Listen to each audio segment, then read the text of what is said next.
your competitor down the street is significantly cheaper than you are? It's a great question. And I'm curious, why do you think that is? When I've used that in my career many times, customers have been so shocked. You never see that question coming. When you get into what people are really feeling personally, it changes the game totally. I've seen customers actually break down. I would say that that's one of the most difficult things to do because a lot of people don't want to make people feel bad or get these negative emotions out. But it's the key. It's the roadmap to get to the treasure, actually. A lot of people will say, for example, what's keeping you up at night? That is so overused versus saying, let me ask you, what motivated you to join me on this call today or have this meeting with me? The word motivated is so powerful because actually it begins to open people up and people actually want to share what's happening and what's going on. You shared with me that these following things are super important and they're costing you X amount of dollars because of the fact that you're not resolving this. What's the time frame? Well, it's going to take 6 months. Okay, so if, for example, it's costing you $1 million a month, it's going to cost you $6 million to wait. You make a pretty bold statement that you can help consultants add $50,000 in sales in 90 days. How do you do it? Great question. You know what? The thing is, a lot of the times, it's not so much what they say, it's how they say it. And the work I've done in the past, in the nearly 3 decades, I've worked with several clients from consultants to helping other account executives. It's exactly that. It's how they say things, the questions they ask. And when you dig for pain and you can get to those deep questions, all of a sudden it opens up a whole new world. And most people don't do that. They just want to rush through and get it done. But if you take your time and you're asked the questions, the right questions, you go deep, and all of a sudden things open up.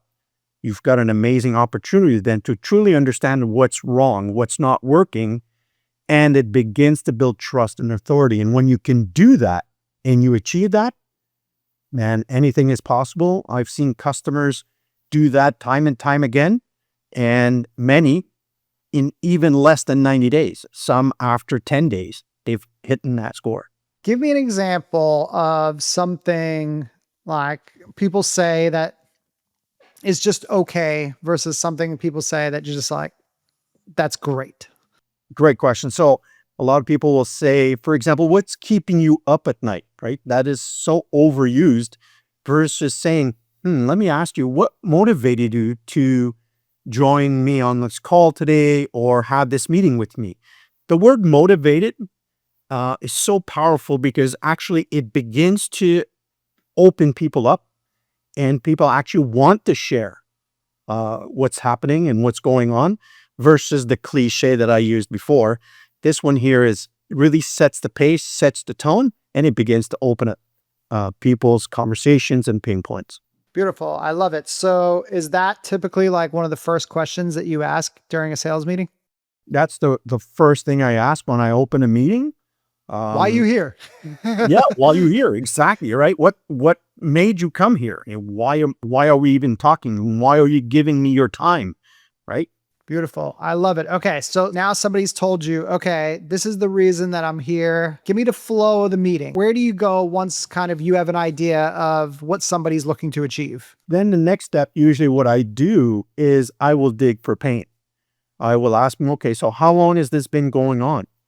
And how's that impacted you or your business? And then how's that impacting you personally, right? And it's when you get to the personal aspect of things, when you get into what people are really feeling personally, it changes the game totally. People, I've seen customers actually break down. And I would say that that's one of the most difficult things to do because a lot of people don't want to make people feel bad or get these negative emotions out. But it's the key. It's the roadmap to get to the treasure, actually. It's really interesting that you say that because as I'm listening back to you explaining this, and obviously it makes so much sense, but I feel like the person who is a skeptic would say, I don't want to pry into people's personal life and things like that. How do you kind of convince people that that's the right thing that they need to do, that that's the right path that they need to take? You know what? I've had that question asked to me. And so a couple things. The first one is there's no pain, there's no sin, right? If there's no need, if there's no real crying problem, they're not going to buy from you. They're not going to move forward. The other thing is to when you're digging for that pain, even though you may not want to do it, it really plays against you because other people who do it will definitely get the deal and you won't. So you really have to bear and grin it and do it. And once you do it a few times, and I do this with them, I role play with them to really get the emotions out and the feelings out. And once people see it a few times, they get used to it, and we role play that together, and it really changes the game for them.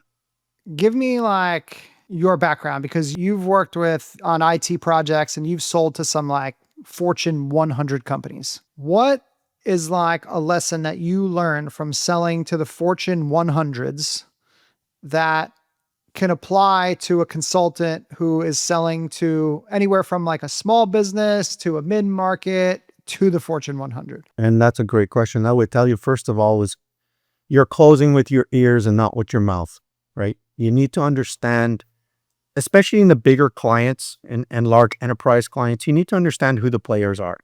You need to understand who are the people who will support you in that deal and those that won't. You also need to understand the dynamics, because a lot of these large organizations, there's a ton of politics involved.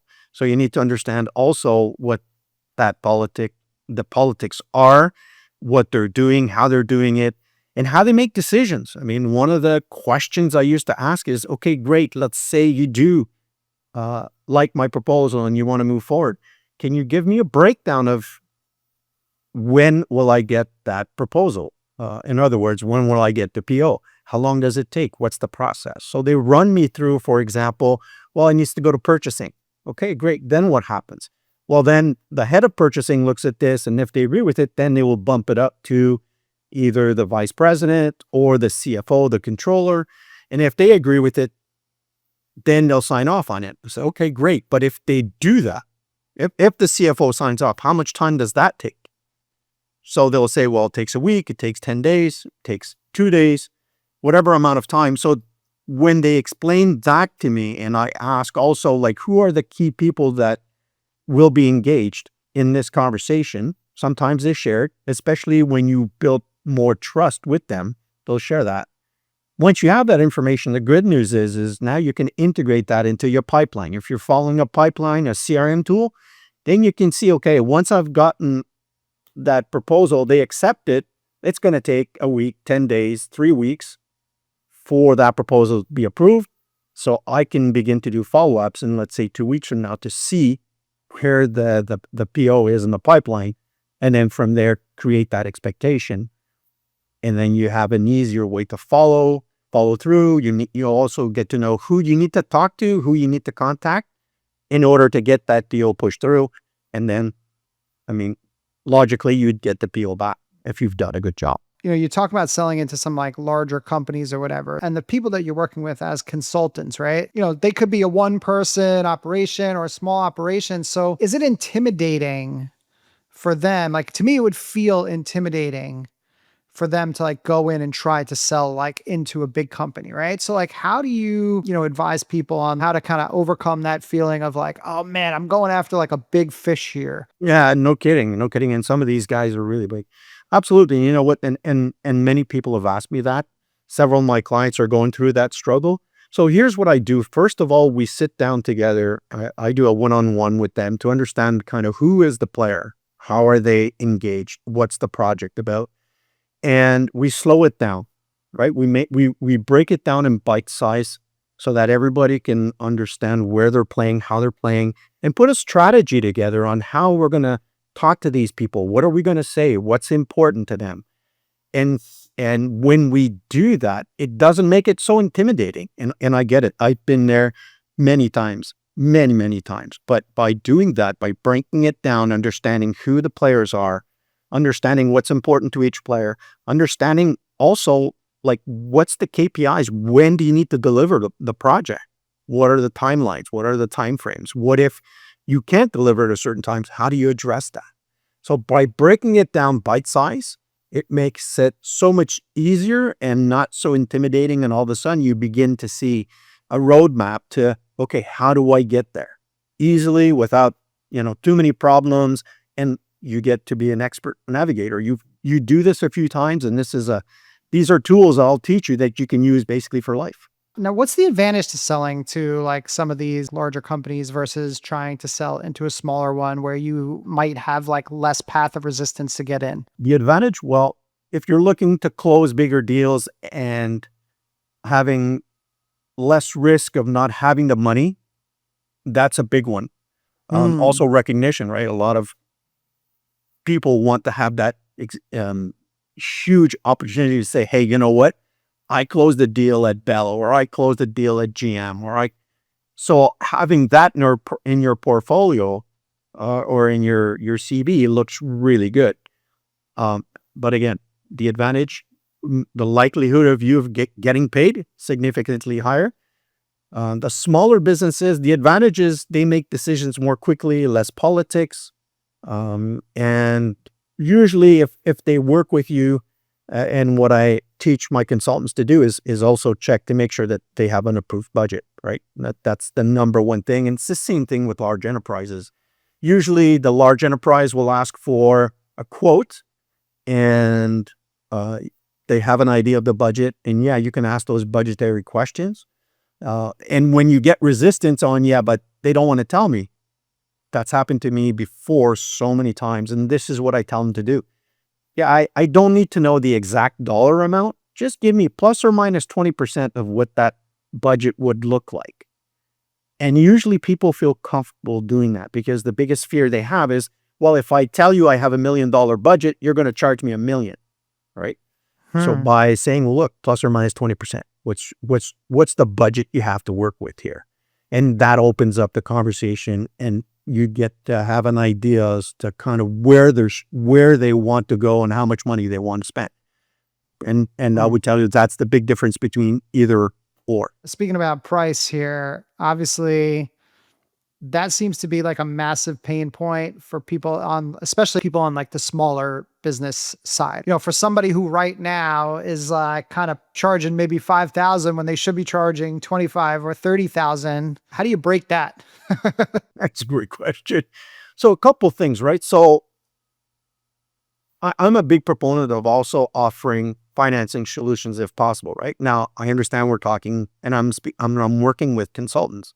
So a lot of times they'll say, well, look, is there milestones where if you agree to certain milestones that the customer will agree to pay you when you reach that milestone? Let's say it's 30% first milestone.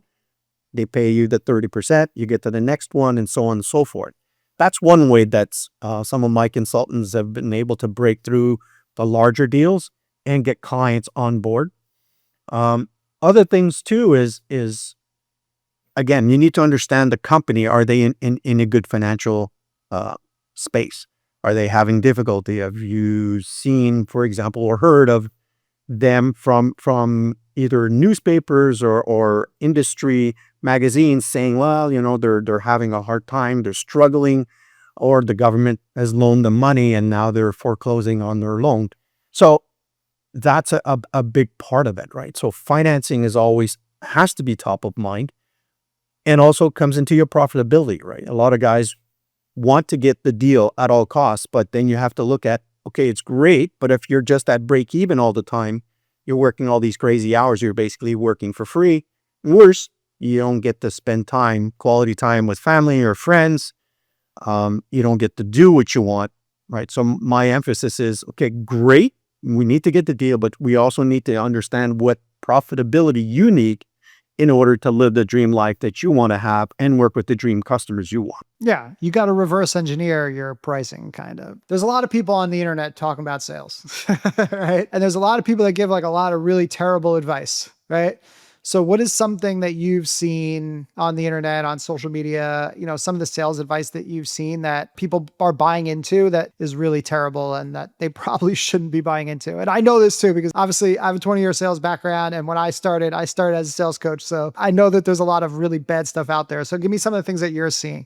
Just jumping into a call without necessarily doing the legwork behind it. For example, so many times I get emails or DMs from people on LinkedIn. Hey, I have got this great product. We should get on a call. Well, you don't even understand who I am. You don't even understand, what my challenges are. You're not even using language that I would use to describe a problem I have in my specific niche. So I would tell you many times what I've seen is DMs that make no sense. Other times it's people just say, oh, dialing for dollars. Just call. No script, just call. Just keep doing that. Other times it's, well, I'll see scripts and consultants have shared sales scripts with me, but the issue is when I look at the script, it doesn't even use language that their specific customer or avatar would use. So it's impossible for them to make that human connection with that other person. That is for me like one of the big no-nos, but yet a lot of people just say, here, use my script and do this. And it doesn't work. It just doesn't work. So I sit down with them and we rebuild a script from the ground up to make sure that it caters to the people they're working with. Yo, I just wanted to take a very quick break in the action here because I just realized something crazy. 85% of the people that are watching our videos on YouTube are not subscribed. This is what happens when you actually get smart people to look into your analytics. So if you are enjoying this content and you want more practical advice and tips on how to grow your brand and your business with video, please hit the subscribe button. I do truly appreciate it. Secondly, if you are a founder and expert who really understands how important video is to grow your business, but you don't have time to mess around with cameras, write scripts, do video editing, or blow your entire budget on a fancy film crew, that's exactly what we help with at Video on Easy Mode. You are literally watching how it works in this episode right now. We make it easy to create high quality, natural video content to help you grow your business and grow your brand without leaving the comfort of your home or office. So if this sounds like something that your business can use right now, either scan the QR code or hit the link in the description. It's all remote. All you got to do is show up to a virtual studio, hang out with me for about an hour, and you're going to get a month's worth of videos. And let's get back into the interview. But you do believe in like a script does work, or do you believe like following a script kind of gets people messed up, or is it like different for different people? Right. No, you know what? The foundation. So I'm a big believer first building a foundation, right? It's like you're building a house. The foundation's not solid, very difficult to then build a structure that's going to, last a long time and withstand sport. So it's the same thing in sales. In the beginning, when you're not sure what you're doing and how to close and how to ask the right questions, having a script in front of you gives you the peace of mind that, hey, I have all the questions lined out, one after the other, to make sure that, hey, I need to ask these questions. I need to ask these questions. And what it does over time, it builds confidence. And when you build confidence, you feel more secure, you feel better. And the questions you're going to ask, you'll have less doubt. So customers feed on that as well. When you have less doubt, you have less resistance, less objections.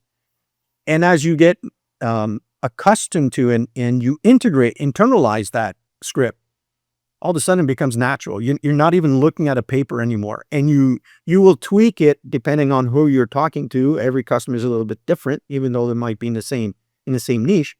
But when you internalize that discussion and those questions, it just flows. And all of a sudden you'll notice that you get less objections, less resistance, and people just want to, work with you and build with you. So let's talk objections here, because obviously we hit on price a little bit, but what are some of the other common objections that, your clients are seeing or the consultants that are out there that are seeing in the field, and like, how are you preparing them ahead of time to like attack some of these objections? Obviously we talk about price is a big one. Also, I need to talk to someone, right? I need to talk to my boss. I need to talk to my manager. I need to talk to somebody in the organization. And other ones that I see as well is, we're not quite sure we have the budget, or something happened in the organization and we need to postpone Right. at a later Time. date. Time is a big one. Yeah. So how do I prepare my consultants that I work with on the time question? For example, I'll say, okay, what's the cost of not moving forward? So how do I address that with them so that they can ask the right question? Is, hey, Mr. Customer, I agree, or I completely understand. So I always agree, completely understand. Um, and I completely understand that these things can be postponed, or other projects may come up at a later date, and come up suddenly. So how, um, and again, it depends on the situation, but I would say first, for example, on the time question, what would be,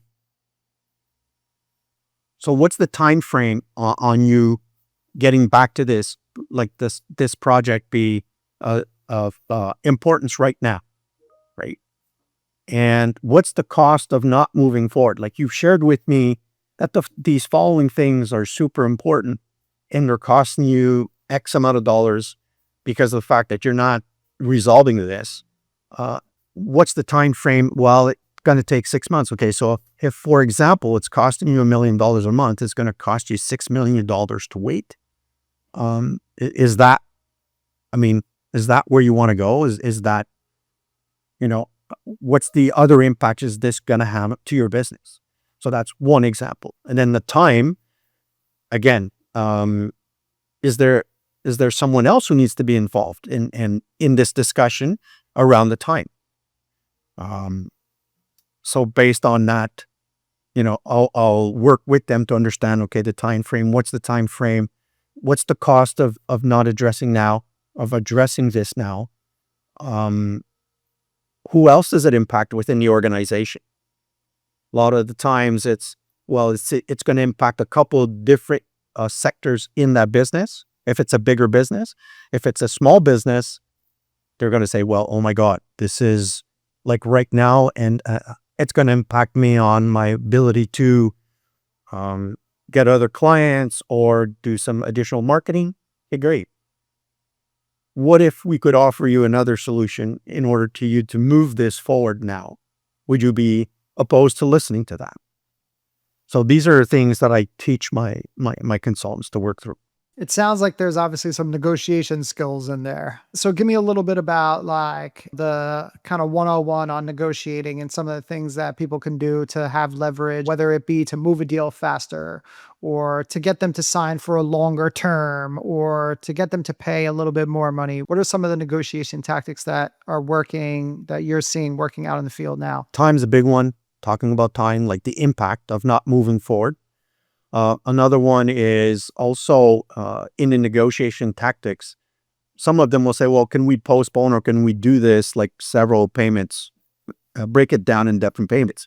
Like I've mentioned before, yeah, you can do the 30, 60, 90 day kind of thing where it's based on KPIs or on the results. A lot of people now, customers are looking for, well, if I pay you a certain amount, I need to get the results. Can you guarantee me results? And it's all about, well, especially as a consultant, how do you stay on the timelines? And you can track that. You can show them that in a weekly meeting. For example, if there's someone doing the tracking of the project, right? Project manager, they have a database. You share that information weekly so they can see the progress. So that's a big deal. Other negotiations is about price. A lot of people say, well, yeah, but your competitor down the street is significantly cheaper than you are. It's a great question. And I'm curious, why do you think that is? And when I've used that in my career many times, customers have been so like shocked. You never see that question coming. And so why are we even talking? And when I ask that question, I just pause. I don't say anything. I let them respond. And most people hate dead airspace. So they'll say, well, they'll respond something. They'll give you an answer. But that specific question that I ask also destabilizes people. And it makes people feel uncomfortable, and they're not quite sure. A lot of times it's just a test. to see if you'll actually drop your price by 20, 30, 40%. That brings up another thing, right? So discounting, right? So there are certain people who are so avid for not discounting. They're like, discounting, it ruins your brand. Whereas other people look at discounting and say, hey, like discounting could be a way for me to kind of get something else out of this particular deal, right? So what are your thoughts on discounting, and how do you, is it something that you do, or are you pretty adamant about never discounting your prices because it devalues your services? That's a great question. I would tell you it depends, especially if you have the opportunity to have a longer contract. So it's part of negotiations, right? Sometimes I've given in a little bit. So I've offered them a little bit of a discount, but because they were willing to sign on the next project for a longer period. So instead of a 12-month contract, they were willing to sign in for a 36-month contract. So in the end, I made the discount that I gave them, I made that back like tenfold. So for me, it made sense to do it, and it's part of the negotiation, right? Other times, if it's just a simple contract, a short-term contract, you have the skills, you have the capability, you have the knowledge, you have the results, you have the references from other customers. Why are you going to discount? Because basically it discounts all the work and all the investments you've made in the past in yourself, in your skills, the certifications you've obtained.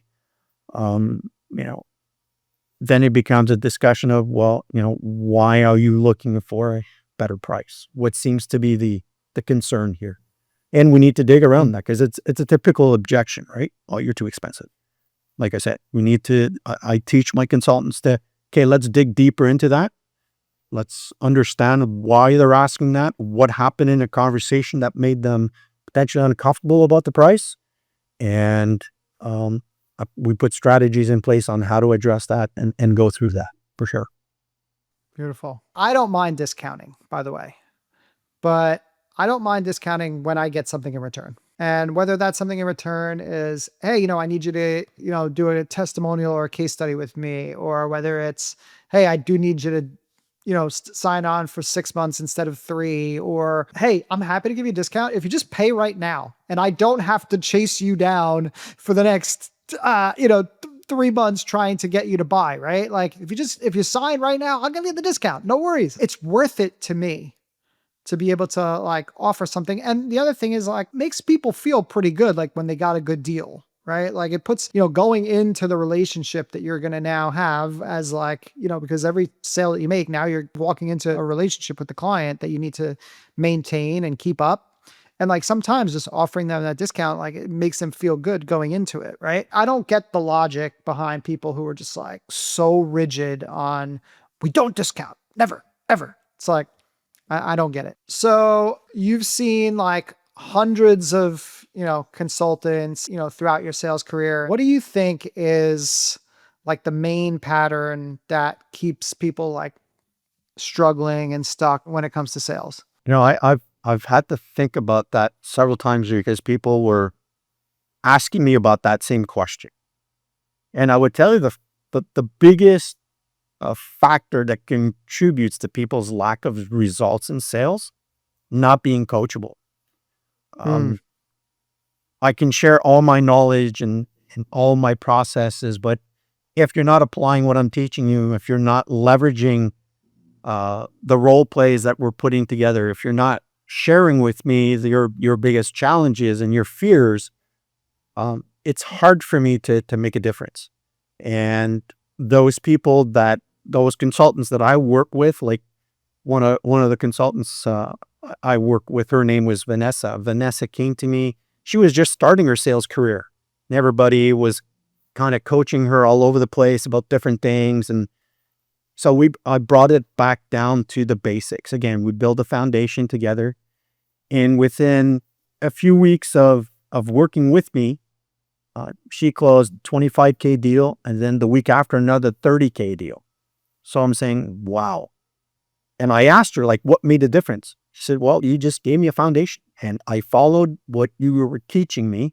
I applied what you were teaching me, and I applied exactly what we role played, and I got the deals. So I would tell you that for most that don't have success in sales, if they're not coachable and they're always afraid of, not digging for pain like we talked about before, and they're not willing to make the effort and put in the work. I mean, I can take a horse to water, but I can't make it drink.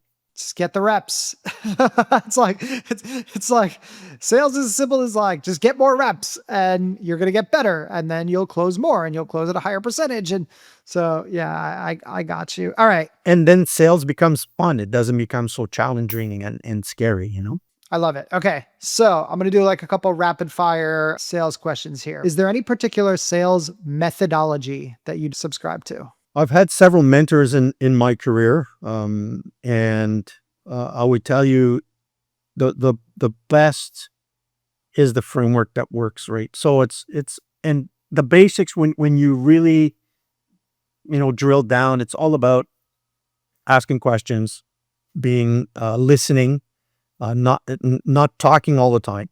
Just listen to what customers have to say, understand them, use language that they use.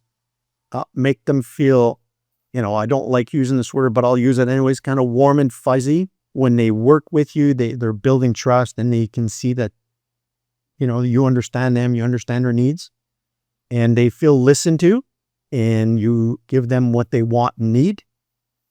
Then that's where the success is. That's the treasure map. Doesn't matter the methodology. There's no BANT and all these other things. Like you don't subscribe to like any of those particular methods. Well, again, I mean, you could use those. You can use the BANT, but a lot of people, I mean, the BANT's just not enough. You got to go deeper into that, right? The budget, authority, need, and time. You got to go much deeper than that, because if you just talk about that, especially today with the way people are well educated, they understand.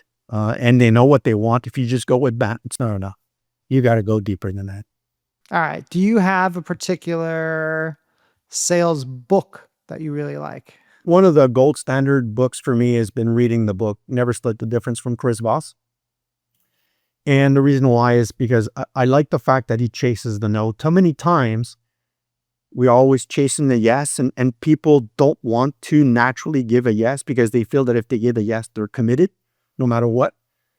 So many things that I teach the consultants that I work with, some of the questions will start with, well, would you be opposed to, or would you be against, or is this a bad idea?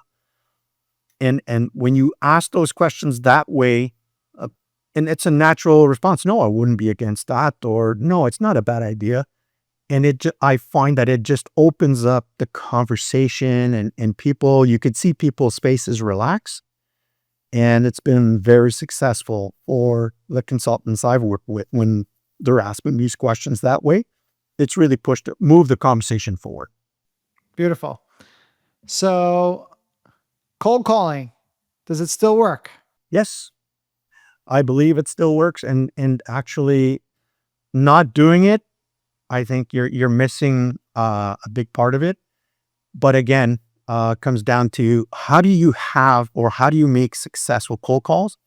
Starts with the script, believe it or not. And the script, I mean, today you have 5 seconds to make an impression, 10 seconds at most. If you don't have a script and you're not talking or you're not captivating people's curiosity, it's very difficult, right? Most 9 times out of 10, they'll hang up on you. But if with the right script, with the right words, you can turn these things around quite well.